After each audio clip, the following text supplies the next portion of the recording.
आज की कहानी एक ऐसे किसान लड़के की है जो एक ऐसी लड़की के प्यार में पड़ जाता है जिसके साथ एक रात बिताने के लिए लोग सब कुछ दांव पर लगाने को तैयार रहते हैं। जिन्हें उसके साथ समय बिताने का मौका मिलता है वो खुद को बेहद खुशकिस्मत समझते हैं। एक दिन ये किसान लड़का उस लड़की को अपने घर ले आता है और साथ मिलकर वे वो सब करते हैं जो आज की इस कहानी में बयान होगा। कहानी की शुरुआत साल 1850 में कैलिफोर्निया के रॉकीज नामक एक छोटे से कस्बे से होती है। यहां हमारी मुलाकात एंजल नाम की एक लावण्यमयी सुंदर लड़की से होती है जिसे पाने के लिए पूरे शहर में होड़ लगी रहती है। लोग उसके साथ एक रात बिताने का मौका पाने के लिए लॉटरी सिस्टम में हिस्सा लेते हैं। जिनका नंबर लगता है वे इसे एक बड़े इनाम जैसा महसूस करते हैं। पहली बार में एंजल बेबस और अपनी परिस्थितियों से दबी हुई नजर आती है। उसे अपने उन दिनों की याद आती है जब वो अपनी मां नहा के साथ रहती थी और वे कितनी खुश थीं। एक दिन उसके पिता एलेक्स उससे मिलने आए, लेकिन जब एलेक्स आया तो उसने एंजल की तरफ ठीक से देखा तक नहीं। उसने उसे कमरे से बाहर जाने को कहा और जब वो चली गई तो उसने नहा से बेरुखी से कहा, तुम मेरे घर में रहती हो लेकिन मैंने तुमसे शादी नहीं की है और नहीं कभी करूंगा। मैंने तुम्हें शुरू से ही कह दिया था कि मुझे ये बच्चा नहीं चाहिए, वो नाजायज है। एंजल ने बाहर से सब कुछ सुन लिया और अपने पिता की क्रूरता से टूट गई। वो बेकाबू होकर रोने लगी। ना बाहर आई और उसे सांत्वना देते हुए बोली, ये तुम्हारी गलती नहीं है मेरे बच्चे, इस दुनिया में मैं तुमसे सबसे ज्यादा प्यार करती हूं। कुछ दिनों बाद ना को एलेक्स का एक खत मिला। इसमें उसने बेरुखी से उन्हें बताया कि उसने उनसे सारे रिश्ते तोड़ दिए हैं, घर बेच दिया है और वो कभी उनसे नहीं मिलेगा। बेबस होकर नहा ने अपना सामान बांधा और एंजल के साथ घर छोड़ दिया। गुजर बसर के लिए नहा एक जौहरी जॉन के पास अपने गहने बेचने गई, लेकिन जॉन ने गहनों की जांच की और खुलासा किया कि वे नकली हैं और उनकी कोई कीमत नहीं है। हालांकि उसने कहा, तुम खुद बहुत कीमती हो, अगर तुम मेरे लिए काम करोगी तो पैसे कमा सकती हो और रहने के लिए जगह भी मिलेगी। नहा एक मजबूर हालत में मजबूरी में राजी हो गई। जॉन ने पहले उसका फायदा उठाया और फिर उससे पैसे कमाने के लिए काम करवाया, लेकिन कुछ समय बाद नहा गंभीर रूप से बीमार पड़ गई और उसकी मौत हो गई। एंजल दिल टूटकर रोई। अपनी मां को खोने के बाद अब वो भी इस कठोर दुनिया में बेबस हो चुकी थी। अब कहानी वर्तमान में शिफ्ट होती है जहां हम माइकल नाम के एक मेहनती किसान से मिलते हैं। माइकल एक समझदार, धार्मिक युवक है जो अपने खेतों को खुद संभालता है। वो रोज चर्च में प्रार्थना करता है और एक दिन वो एक जीवन साथी के लिए प्रार्थना करता है, कोई ऐसा जो सच्चे दिल से उसे प्यार करे और हमेशा उसके साथ रहे। उसी शाम माइकल अपना सामान बेचने शहर जाता है। वहां उसकी नजर एंजल पर पड़ती है जो टहलने के लिए बाहर निकली होती है। उसकी खूबसूरती देख वो मंत्रमुग्ध हो जाता है और पहली नजर में ही उसे प्यार हो जाता है। जिज्ञासावश माइकल ने अपने दोस्त से एंजल के बारे में पूछा और दोस्त ने उसे बताया, एंजल शहर के एक महलनुमा जगह में रहती है। वो यहाँ की सबसे सुंदर और कीमती लड़की है। उसके साथ एक रात बिताने का मौका पाने के लिए लोग लाइन में लगे रहते हैं। ये सुनकर माइकल को बुरा लगा, लेकिन उसने उसकी पृष्ठभूमि की परवाह किए बिना उससे मिलने का फैसला किया। बाद में उसी शाम जब एंजल की शिफ्ट खत्म होती है, उसकी मालकिन डचेस का एक बॉडीगार्ड उसकी कमाई लेने आता है। रकम से संतुष्ट ना होने पर बॉडीगार्ड ने उस पर और सोना छिपाने का आरोप लगाया। एंजल को गुस्सा आ गया और उसने उसे खूब डांटा। इससे बॉडीगार्ड का गुस्सा और बढ़ गया। उसने उसे एक बाथटब में घसीटा और पानी में डुबोने लगा। उसी वक्त डचेस वहां आई और बॉडीगार्ड को रोकते हुए कहा, अगर एंजल को खरोंच भी आई तो बाहर इंतजार कर रहे लोग तुम्हें नहीं छोड़ेंगे। अपने गुस्से पर काबू रखो और उसे अगली शिफ्ट के लिए तैयार करो। थोड़ी देर बाद एंजल फिर से तैयार होकर अपने काम पर लौट आई। इस बार माइकल उससे मिलने आया। एंजल ने उसकी तरफ देखा और पूछा, मैं तुम्हें कैसे खुश कर सकती हूँ? माइकल ने जवाब दिया, मैं यहाँ उसके लिए नहीं आया हूँ, मैं बस तुमसे बात करना चाहता हूँ। मैं दूसरों जैसा नहीं हूँ, मैं एक किसान हूँ और अपने खेत पर काम करता हूँ। फिर माइकल ने एंजल से शादी का प्रस्ताव रखा, लेकिन एंजल ये सुनकर हंस पड़ी और बोली, ये इस हफ्ते का 5वां प्रपोजल है। तुम्हारी तरह कई लोग यहाँ आते और मीठी मीठी बातें करते हैं। माइकल का समय खत्म हो गया और एंजल ने उसे कमरे से बाहर निकाल दिया।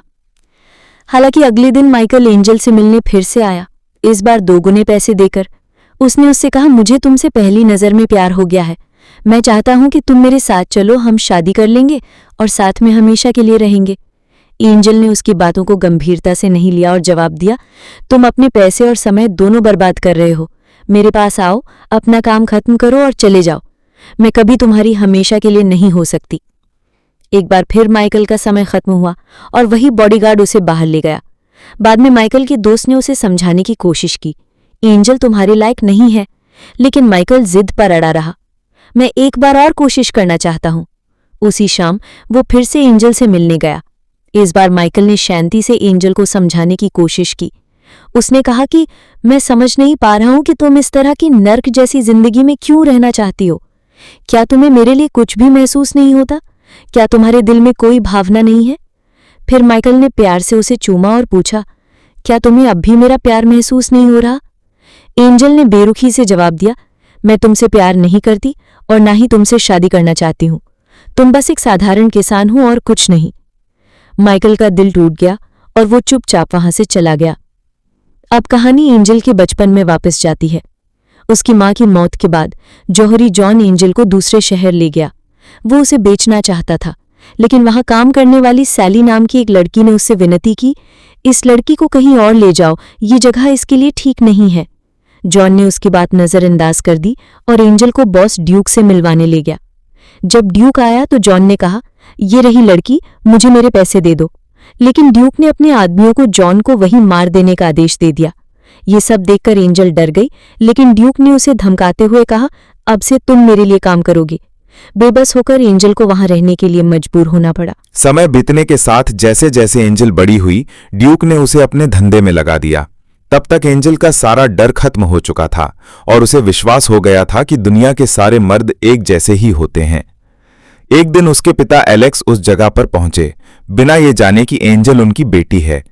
जब वो उसे अपने कमरे में ले गया तो एंजल ने उसे सच्चाई बता दी। ये जानकर कि उसके कर्मों ने अपनी ही बेटी की जिंदगी बर्बाद कर दी, एलेक्स ने खुद को कोसा और आत्महत्या कर ली। बाद में सैली ने एंजल को कुछ पैसे दिए और भागने में उसकी मदद की, लेकिन जब ड्यूक को इसका पता चला तो वो आग बबूला हो गया और उसने सैली को मार डाला।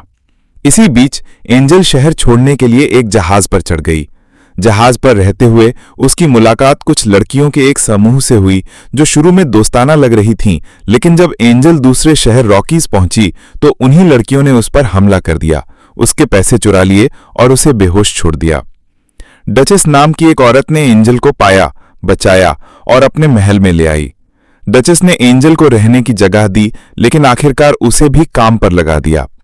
कहानी अब वर्तमान में लौटती है, जहां एंजल की सेहत खराब होने लगती है। जब उसकी सहेली ने उसके बारे में पूछा तो उसने जवाब दिया, मैं माइकल के बारे में सोच सोचकर कमजोर हो गई हूं। उसने कबूल किया कि उसने अपनी मौजूदा जिंदगी को पीछे छोड़ने का फैसला कर लिया है। एंजल ने अपने सारे पैसे बचाकर डचेस के पास रखवा दिए थे, इसलिए वो डचेस के पास अपनी बचत मांगने गई, लेकिन डचेस ने बेरुखी से मना कर दिया और उसे तुरंत चले जाने को कहा। डचेस ने एंजल को घृणा भरी नजरों से देखा और कहा, इस जगह को छोड़ने के बाद तुम करोगी क्या?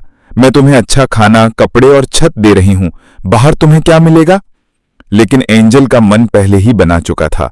उसने दृढ़ता से जवाब दिया, मेरे पैसे दे दो। ये सुनकर डचेस आग बबूला हो गई और चिल्लाई, मैं तुम्हें कुछ नहीं दूंगी। एंजल भी उतनी ही गुस्से में उसे चिल्लाने लगी। गुस्साए हुए डचेस ने अपने बॉडीगार्ड को बुलाया और आदेश दिया, इसे सबक सिखाओ। बॉडीगार्ड ने एंजल को बाहर घसीटा और बुरी तरह पीटा। उसी रात माइकल को एक सपना आया कि एंजल के साथ कुछ बुरा हो रहा है। परेशान वो सुबह होते ही महल की ओर दौड़ा और एंजल को बहुत बुरी हालत में पाया। उसे इस हाल में देखकर उसे गुस्सा आ गया और उसने डचेस का सामना करते हुए घोषणा की, मैं इसे अभी यहां से ले जा रहा हूं। डचेस ने बेरुखी से जवाब दिया, ये मेरा कर्जदार है, जब तक ये चुकता नहीं हो जाता तब तक ये यहां से नहीं जा सकती। बिना हिचकिचाहट माइकल ने डचेस को एंजल के कर्ज का 3 गुना भुगतान कर दिया।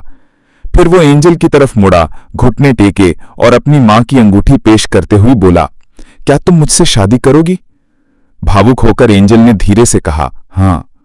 माइकल एंजल को अपने खेत पर वापस ले आया। हालांकि उसकी हालत अभी भी कमजोर थी क्योंकि उसे पिटाई का सामना करना पड़ा था। एंजल ने माइकल की तरफ देखा और कहा, तुमने मुझ पर इतने सारे पैसे खर्च कर दिए। माइकल मुस्कुराया और जवाब दिया, पैसों की चिंता मत करो, मेरे लिए बस इतना मायने रखता था कि तुम उस जगह से बाहर आ जाओ। एंजल ने उसे अंगूठी वापस कर दी और कहा, जब मैं ठीक हो जाऊंगी तो मैं तुम्हारा सारा कर्ज चुका दूंगी और फिर चली जाऊंगी। मैं शादी करके किसी की गुलाम नहीं बनूंगी। माइकल हंसा और जवाब दिया, शादी गुलामी नहीं होती। उसने उसे पहनने के लिए कुछ कपड़े दिए और एंजल ने पूछा, क्या ये तुम्हारी पत्नी के कपड़े हैं? माइकल ने जवाब दिया, नहीं, ये मेरी बहन के हैं। वो 1 साल पहले चल बसी। उसका पति पॉल यहां मेरे साथ रहता था, लेकिन वो फिलहाल दूसरे शहर में है। जब एंजल ने खड़े होने की कोशिश की तो अपनी खराब सेहत की वजह से वो गिर पड़ी। माइकल ने तुरंत उसकी देखभाल करनी शुरू कर दी। अगले 3 हफ्तों तक माइकल ने एंजल की देखभाल की, जब तक कि वह पूरी तरह से ठीक नहीं हो गई। एक रात माइकल एंजल को देखने गया। उसने उसे पास बुलाया और कहा, अब मेरे लिए तुम्हारे कर्ज को चुकाने का समय आ गया है, ये कहते हुए कि वह अंतरंग होना चाहती है। लेकिन माइकल ने मना कर दिया और कहा, मैंने तुम्हें इसलिए नहीं बचाया क्योंकि मुझे कुछ चाहिए था। दिल में जो कुछ मैं तुम्हारे लिए महसूस करता हूं, मैं चाहता हूं कि तुम भी मेरे लिए वैसा ही महसूस करो। तब तक मैं तुम्हारे करीब नहीं आऊंगा। अगली सुबह जब माइकल खेत पर काम कर रहा था, एंजल उसके पास आई और बोली, शायद मैं तुम्हारी घरेलू जिम्मेदारियों को ना संभाल पाऊं, लेकिन जब तक मैं यहां हूं, मैं तुम्हारी खेती के काम में मदद कर सकती हूं। माइकल राजी हो गया और उसे अंडे इकट्ठा करने, मुर्गियां पालने और मछली पकड़ने जैसे विभिन्न खेती के कार्य सिखाने लगा। एंजल को ये नई चीजें सीखने में मजा आने लगा और धीरे धीरे वह शांतिपूर्ण खेत के जीवन के अनुकूल होने लगी। एक रात माइकल ने एंजल को जगाया और कहा, मेरे साथ चलो। एंजल ने संकोच करते हुए कहा, सुबह होने वाली है, इस वक्त तुम मुझे कहां ले जा रहे हो? माइकल उसे एक पहाड़ी की चोटी पर ले गया और उसे एक लुभावनी सूर्योदय दिखाया। उसने कहा, मैं तुम्हें इस सूर्योदय की तरह रंगीन जीवन देना चाहता हूं। उसकी बातों से प्रभावित होकर एंजल बोली, अगर तुम्हें मेरी जिंदगी की आधी सच्चाई भी पता चल जाए तो तुम मुझसे नफरत करोगे। माइकल ने जवाब दिया, तुमने वह जीवन नहीं चुना था, लेकिन अब तुम्हारे पास वह जीवन चुनने का मौका है जो तुम चाहती हो।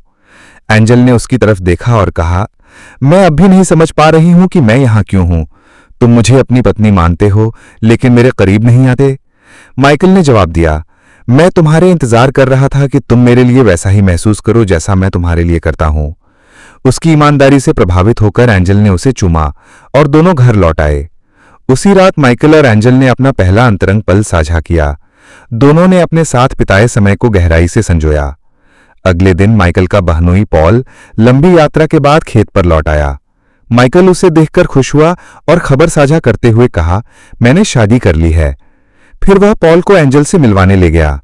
जब पॉल ने एंजल को देखा तो उसने तुरंत उसे पहचान लिया, लेकिन उस वक्त कुछ नहीं कहा। बाद में जब माइकल चला गया तो पॉल ने एंजल का सामना किया और कहा, मैं जानता हूं कि तुम कौन हो और तुम किस तरह का काम करती थीं। माइकल एक अच्छा आदमी है और वो एक अच्छी पत्नी की हकदार है। एंजल ने शांति से जवाब दिया, वह खुद मेरे पास आया था और सब कुछ जानते हुए भी मुझे स्वीकार किया। तुम्हें भी इसे स्वीकार करना चाहिए। हालांकि पॉल सहमत नहीं हुआ और सीधे माइकल के पास पहुंचा। वह एंजल के बारे में बुरा बोलने लगा, उसे बुरी लड़की कहकर पुकारा। गुस्से में माइकल ने पॉल को मुक्का मारा और उससे कहा, अगर तुम मुझे भाई की तरह मानते हो तो तुम्हें एंजल को भी बहन की तरह मानना होगा। पॉल को अपनी गलती का एहसास हुआ और उसने एंजल से माफी मांगी और सुझाव दिया, अगर तुम चाहो तो शहर जाकर एक नया व्यवसाय शुरू कर सकती हो और पहले की तरह अच्छे से रह सकती हो। दृश्य बदलता है और अब माइकल और एंजल साथ हैं। माइकल कहता है, पॉल कल शहर जा रहा है और मैंने उसे हमारे बीच हुई हर बात बता दी है। फिर वह एंजल से कहता है, मैं तुम्हारे साथ अपना पूरा जीवन बिताना चाहता हूं। मैं चाहता हूं कि हमारे बच्चे हों और हम हमेशा के लिए खुश रहें। हालांकि एंजल इस सोच को बर्दाश्त नहीं कर पाती क्योंकि वह मां नहीं बन सकती। कहानी आगे बढ़ती है और एंजल के दर्दनाक अतीत का खुलासा होता है। एक बार गर्भवती होने पर ड्यूक ने उससे गर्भपात के लिए मजबूर किया था, जिससे वो फिर कभी मां नहीं बन सकती थी। एक दिन सड़क पर चलते हुए उनकी मुलाकात एक परिवार से होती है।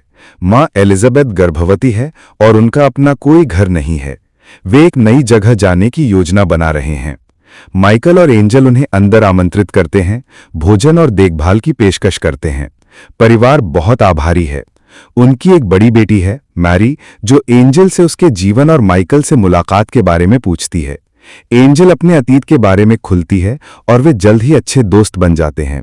समय बीतने के साथ एलिजाबेथ एक बेटे को जन्म देती है, जिससे सभी को खुशी मिलती है। माइकल और मैरियम मिलकर बच्चे की देखभाल करते हैं और एंजल को लगने लगता है कि माइकल और मैरियम एक बेहतरीन जोड़ी बना सकते हैं। बाद में मैरियम के पिता ने सभी को सूचित किया कि उसने पॉल से जमीन खरीद ली है और अब पूरा परिवार साथ रहेगा।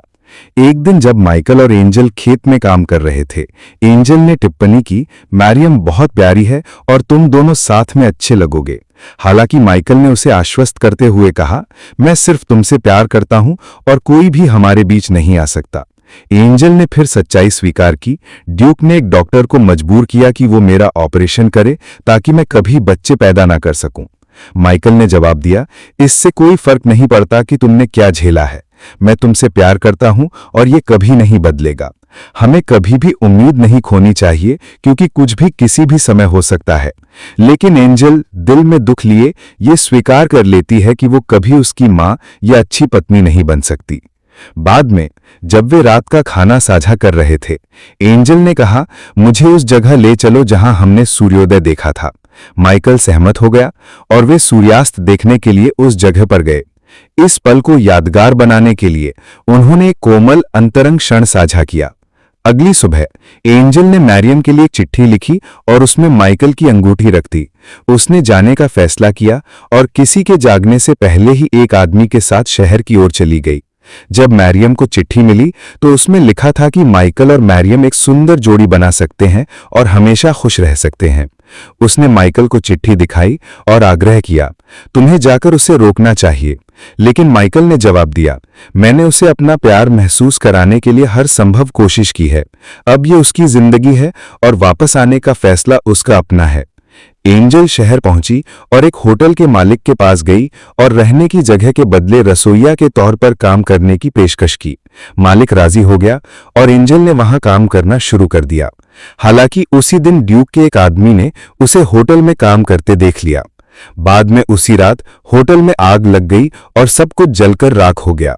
अगली सुबह एंजल को बचे खुचे सामान को इकट्ठा करते देखा गया। जैसे ही एंजल होटल से बचे खुचे सामान को इकट्ठा कर रही थी, ड्यूक अचानक उसके सामने आ गया। ड्यूक वही आदमी जिसने उसे बचपन में पकड़ा था जॉन को मारने के बाद अब उसकी जिंदगी में वापस आ गया था। एंजल उसे देखकर चौंक गई। ड्यूक ने बेरुखी से उसे अपने साथ चलने को कहा, लेकिन एंजल ने दृढ़ता से जवाब दिया, तुम मुझे मजबूर नहीं कर सकते। ड्यूक मुस्कुराया और खुलासा किया, कल रात होटल में आग मैंने ही लगवाई थी। अगर तुम मेरे साथ आने के लिए राजी नहीं होती तो मैं होटल के मालिक को भी मार डालूंगा। मजबूरी में एंजल होटल के मालिक की रक्षा के लिए ड्यूक के साथ जाने के लिए राजी हो गई। हालांकि जब वो उसके अड्डे पर पहुंची तो उसने देखा कि दो छोटी लड़कियों को उसके लिए काम करने के लिए मजबूर किया जा रहा है, ठीक वैसे ही जैसे वो अतीत में थी। गुस्से और घृणा से भरकर एंजल ने उसका सामना किया और कहा, तुम बड़ी औरतों का सामना नहीं कर सकते, इसलिए अब तुम छोटी लड़कियों को लाते हो और उन्हें प्रताड़ित करते हो। गुस्साए हुए ड्यूक ने उसे धमकाया, अगर तुमने मेरे खिलाफ गई या भागने की कोशिश की तो मैं तुम्हें मार डालूंगा। अब तैयार हो जाओ, मुझे तुम्हें सबके सामने पेश करना है। ड्यूक एंजल को अपने धंधे के हिस्से के रूप में मंच पर प्रस्तुत करना चाहता था, लेकिन पहली बार एंजल ने प्रार्थना की। उसने फुसफुसाया, हे भगवान, अगर तुम सच में हो तो मेरी मदद करो, मुझे सच बोलने और इन छोटी लड़कियों को बचाने की ताकत दो। जब ड्यूक उसे मंच पर घसीटता है और भीड़ के सामने पेश करता है तो एंजल अपनी हिम्मत जुटा लेती है। वो सिर उठाकर खड़ी होती है और ड्यूक के अपराधों का खुलासा करती है। सभी को बताती है कि वो छोटी लड़कियों को कैसे प्रताड़ित करता है और अपने साथ हुए दुर्व्यवहार की कहानी साझा करती है। ड्यूक उसे बीच में रोकता है और भीड़ से चिल्लाता है, ये झूठ बोल रही है। वो उसे पकड़ता है और उसे एक कमरे में घसीटता है, उसे मारने का इरादा करता है। लेकिन आखिरी पल में ड्यूक का ही एक आदमी जो उसकी क्रूरता से तंग आ चुका था बीच में आता है। वो ड्यूक को नीचे गिराता है और एंजल से फुसफुसाता है, भाग जाओ। एक पल को बर्बाद किए बिना एंजल उस कमरे में दौड़ती है जहां दो छोटी लड़कियों को रखा गया था, उन्हें बचाती है और भाग जाती है। जैसे ही भीड़ हंगामा देखती है और एंजल की कहानी सुनती है, वे ड्यूक के खिलाफ हो जाते हैं। उसके राक्षसी कृत्यों की सच्चाई को समझते हैं। वे गुस्से में आ जाते हैं। ड्यूक भागने की कोशिश करता है, लेकिन भीड़ उसे घेर लेती है, पकड़ लेती है और फांसी पर चढ़ाकर उसे मार डालती है। दृश्य बदलता है और 3 साल बाद पॉल अब दूसरे शहर में एक परिचित चेहरा देखता है। ये एंजल है। उत्सुकतावश वो उसका पीछा करता है और एक बड़े स्कूल तक पहुंचता है। अंदर पूछताछ करने पर वो उसे ढूंढता है और पूछता है, ये सब क्या है? तुम यहाँ क्या कर रही हो? एंजल मुस्कुराई और समझाया, ये उन लड़कियों के लिए एक स्कूल है जो मेरी तरह एक नई जिंदगी शुरू करना चाहती हैं। यहाँ उन्हें शिक्षा और बेहतर भविष्य का मौका दिया जाता है। पॉल ये सुनकर बहुत खुश हुआ और फिर माइकल और मैरियम के बारे में पूछा। एंजल गहराई से सुनती रही जब पॉल ने कहा, मैरियम अब मेरी पत्नी है और वो मां बनने वाली है। तुमने सोचा था कि माइकल और मैरियम एक साथ हो जाएंगे, लेकिन माइकल ने उसे हमेशा एक बहन की तरह देखा। वो अभी भी तुम्हारा इंतजार कर रहा है। ये सुनकर एंजल को दुख की लहर महसूस हुई, क्योंकि वो हमेशा चाहती थी कि माइकल के साथ एक सभ्य महिला हो। पॉल ने फिर उससे विनती की, मेरे साथ वापस चलो, मैं शाम 4 बजे निकल रहा हूं। अगर तुम चाहो तो साथ चल सकती हो। इसी बीच हम माइकल को अपने खेतों में काम करते देखते हैं। जब वो ऊपर देखता है तो उसे एंजल अपनी ओर आती दिखाई देती है। वो उसके सामने रुकती है और पहली बार कहती है, मेरा असली नाम सारा है। मैंने आज तक किसी को नहीं बताया। मैं ये कहने के लिए वापस आई हूँ कि मैं तुमसे गहराई से प्यार करती हूँ। कृपया मुझे उस सारे दर्द के लिए माफ कर दो जो मैंने तुम्हें दिया। तुमने मेरी वजह से इतना कुछ सहा है। माइकल अपनी आंखों में गर्मजोशी के साथ जवाब देता है, वे सारी मुश्किलें हमें इस खूबसूरत पल तक लेकर आई हैं। अब हम साथ हैं। उसने अपनी मां की अंगूठी निकाली, जिसे वो इन सभी वर्षों में सुरक्षित रखे हुए था, और एंजल को दे दी। वो मुस्कुराया और बोला, मेरी जिंदगी में स्वागत है। खुशी से अभिभूत होकर वे गले मिले और चूमा, आखिरकार एक दूसरे के साथ शांति से। कहानी कुछ साल आगे बढ़ती है। माइकल झील के किनारे मछली पकड़ रहा है जब एंजल उसके पास आती है, साफ तौर पर गर्भवती दिखाई दे रही है। उसके बगल में उनका छोटा बेटा खुशी से दौड़ रहा है। परिवार पूरा हो गया है और एंजल अब हर मायने में ठीक हो चुकी है। कहानी उनके शांत, खुशहाल जिंदगी के साथ समाप्त होती है।